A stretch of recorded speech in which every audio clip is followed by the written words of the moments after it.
ఆగండి ఆగండి, నా మాట ఎప్పుడు పూర్తిగా వినమనలేదు. ఈ వీడియో చివరి వరకు చూడండి ప్లీజ్. ప్రతి ఒక్క ఆడపిల్ల, ప్రతి ఒక్క మగవాడు, ముఖ్యంగా తండ్రి స్థానంలో ఉండి ఆడపిల్ల ఉన్న ప్రతి ఒక్క తండ్రి ఈ వీడియో చూడండి.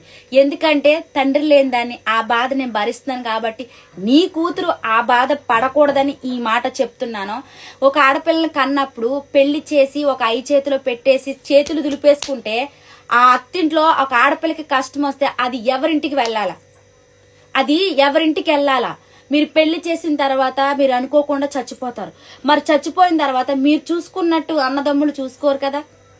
మరి అత్తింట్లో బయటికి గెంటేస్తే ఆ ఆడపిల్ల, తండ్రి లేని ఆడపిల్ల ఎవరింటికి వెళ్ళాలండి?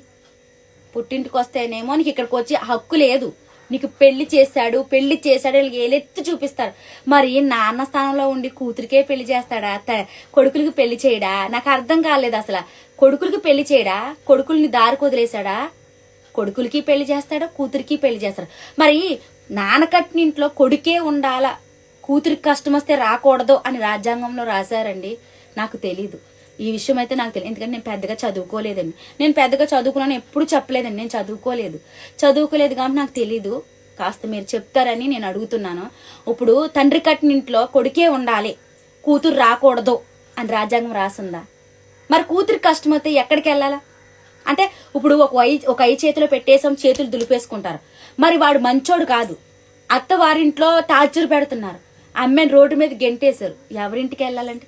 అంటే ఒక ఆడపిల్లకి ఒక ఇల్లు అనేది లేదు కదా. పెళ్ళవక ముందేమో పుట్టిల్లు, పెళ్ళయ్యాకేమో అత్తిల్లు. పుట్టింట్లో గెంటేసినా రోడ్డు మీదకి రావాలా, అత్తింట్లో గెంటేసినా రోడ్డు మీదకి రావాలి. అంటే ఒక ఆడపిల్లకి ఒక ఇల్లు అనేది లేదు. ఇప్పుడున్న తండ్రులకి చెప్తున్నాను, వీలైతే నీ ఆడపిల్లకి ఒక దారి చూపించి పెళ్లి చేయి. అది నీ తండ్రి గొప్పతనం. అర్థమవుతుందా? దారంటే పెళ్లి చేసేసాం కదా పని అయిపోయిందో కాదు. దారంటే దాన్ని పెద్దగా చదివించండి. ఆ మొగుడు బయటికి గెంటైతే ఉద్యోగం చేసుకుంటది, లేదంటే దానికి ఒక ఇల్లు కట్టండి. వాళ్ళు బయటికి గెంటేస్తే, ఏళ్ళు బయటికి గెంటేస్తే ఆ ఇంట్లోకి వెళ్ళి ఉంటది. లేదంటే పుణ్యం చెయ్యండి. పుణ్యం చేస్తే నీ కూతురికి మంచి మొగుడు వస్తాడు. నువ్వు పాపం కట్టుకున్నావు అనుకో, అత్తింట్లో నీ కూతురు టార్చరే భరిస్తుంది, టార్చరే. ఈ 3 పనులు చెయ్యండి. అంతేగాని పెళ్లి చేసేసాం కదా, చేతులు దులిపేసుకున్నాం కదా అంటే రేపొద్దున్న ఈ రోజు ఉన్నట్టు రేపు ఉండరు కదా.